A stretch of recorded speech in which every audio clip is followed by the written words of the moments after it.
Good morning, friends, and welcome to another edition of Stoned in the A.M. This is Monday, February 2nd, 2015, and I'm going to go ahead and bring you the news.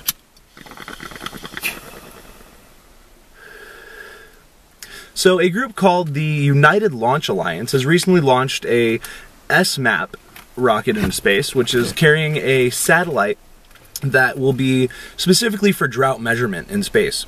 Just a look down on the U.S. to hopefully gauge weather patterns and start grabbing humidity and just drought resources and really focus on what droughts we're going to see in the future, if we can prevent them. Where this kind of weather prediction is moving is really interesting because I hope we see a lot of development in just basic weather prediction. I hope that this satellite is gathering enough information that we can just keep doing stuff like this. And I'm really excited for this satellite just to be watching over us and checking the weather, etc. It's pretty cool. We've actually had one of the worst droughts in this past 4 years. The U.S. has had a pretty bad drought, as is evident by San Francisco not getting any rain at all in the entire month of January. Now, this is the first time that's happened since 1850, which is when we first started doing records of the weather. Very crazy. There's definitely been some weird weather recently. I mean, I'm personally snowed in with about 5-7 inches of snow just all around me. I can't even move my car. But you know, that's what happens with the weather these days, and it'll be really interesting to see how the weather's progressing, and hopefully this satellite will just be able to tell us what kind of patterns we can see in the future.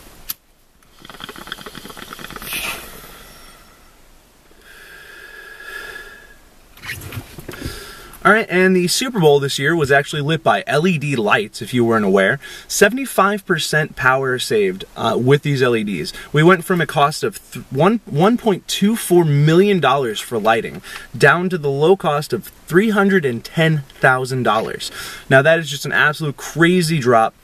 And I love that they actually switched over to LEDs, are saving on that power, using more of that money to focus on, you know, just actually attending to the game, which if any of you saw this weekend, absolutely amazing. I'm assuming everybody already knows, but Patriots won against the Seahawks, and that was such an upset for me. I really expected the Seahawks to win, especially with the way that game ended. That was crazy. 1 yard line, interception. Man, that was crazy. All right. So, really glad that the LED lights are being used, and it actually made the game a little bit brighter, a little bit more well-focused. Not sure if you really could tell compared to past years, being someone who was watching it on TV, but if you were there, I'm sure the actual difference was very stunning, very amazing. Anyway, hope you guys enjoyed that game this weekend. Very, very cool.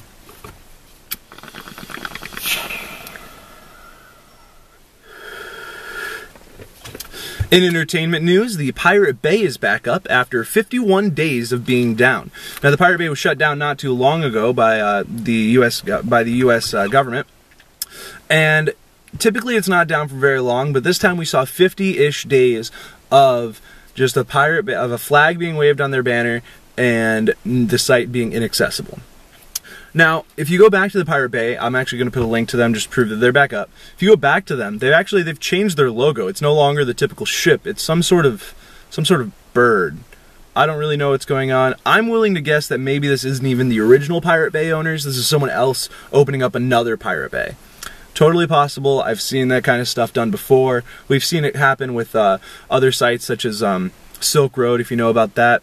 That was a site that got shut down and was brought up by people who were using a fake version of it. So I'm just going to say err with caution here. Go ahead and use this site if you still just want to really use Pirate Bay, but it doesn't look like the original Pirate Bay, so I don't know if it's the original guys. They may not even have the original source code.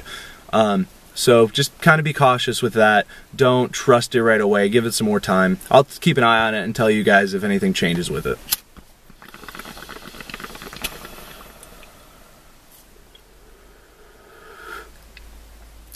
And my last story for the day is scientists at Singularity University are producing DNA.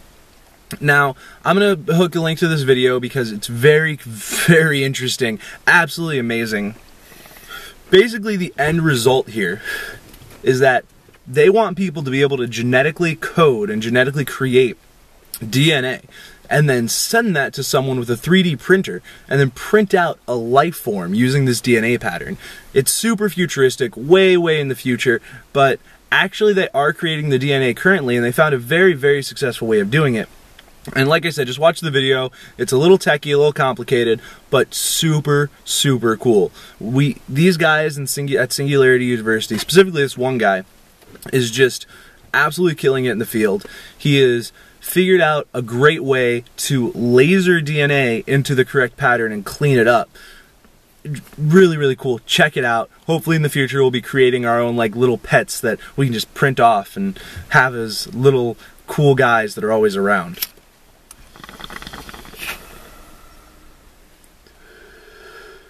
Alright, and that's it for actual news for Monday, February 2nd, 2015.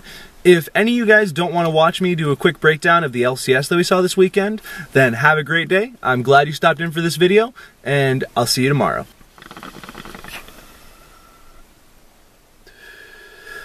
Alright guys, I'm going to talk about the LCS and just an overall breakdown of what we saw this weekend. So Fnatic went ahead and won both their games again. Amazing. I'm going to go and put total results up here. So we got Fnatic 4-0, SK 4-0, Elements 3-1, Giant 2-2, H2K 2-2, Unicorns of Love 2-2, Copenhagen Wolves at 1-3, Rockcat at 1-3, and Gambit at 0-4. Now, very cool turnout this weekend. We saw Fnatic and SK completely take over both their games, really get in there, hammer it down. Fnatic and SK again, complete Dragon Control. SK again, 100% Dragon Control. Amazing. Elements, we actually saw make a comeback. Now, last weekend we saw Elements go 1-1 because of their loss against Fnatic. But as you can see, Fnatic is clearly one of the best teams in the EU right now. So the fact that they lost against Fnatic right away shouldn't be something that we even prod them for. They held their own for quite a while against Fnatic before they did end up getting beaten. And so very cool seeing Elements pop out with 2 wins this weekend. Good to see. Giants, again, losing some games, winning some games. Not as impressive as I expected them to be this year. They've been a contender in the past, and I hope they do better a little bit. H2K, interesting, pulling out 2 wins this weekend. I'm really happy with that. Or, wait, no, 1 win, 1 loss, sorry. Again, okay. Unicorns of Love, I'm a little disappointed in. Losing... losing one of their games and winning the other. Now, Unicorns of Love, I really am expecting to pull out some big guns, move all the way, and really get it going on this. Alright, now, Gambit Gaming, doing 0-4, kind of need to pick it up, guys. I realize you're not the team that's around regularly and trying to really focus on this, but I'd like to see them pull off some plays, maybe come back next week just strong, moving in, not giving up, totally there. That's what I want to see. Alright, over on the American side, the North American side, I got the score here. We got Counterlogic Gaming at 3-1, Gravity at 3-1, TSM at 3-1, Team 8 at 2-2, Impulse 2-2, Team Liquid 2-2, Winter Fox 2-2, Cloud9 1-3, Coast 1-3, and Dignitas 1-3. Very interesting. We've got 3 teams tied for first at 3-1, and 3 teams tied for last at 1-3, with the rest of the teams being 2-2. So we've seen a lot of really competitive gameplay out there this weekend. We saw TSM really make a comeback after losing that first game last week. Pretty disgraceful, losing against Team 8, who now is 2-2. I don't know how they ended up pulling ahead. Teammates did so far, but they're really playing well. I hopefully we'll see them go in the future. Impulse, of course, always trying to take it. Biggest upset, though, in the North American League is Team Liquid losing both of their games this weekend. Now, we saw them come out with a crazy strong start last week, and it just seems like they've kind of gotten a bit cocky and maybe didn't practice that much this week because they were immediately beaten by Cloud9, a team that, as I mentioned, is 1-3. The only win being against Team Liquid, who was 2-0 last week. I don't know what they're doing. They need to get their act together because they can definitely make it to the top if they try hard enough. Alright guys, that's pretty much all the news I have for everything. I hope you guys enjoyed the LCS breakdown, and you guys have a great night. I'll see you tomorrow.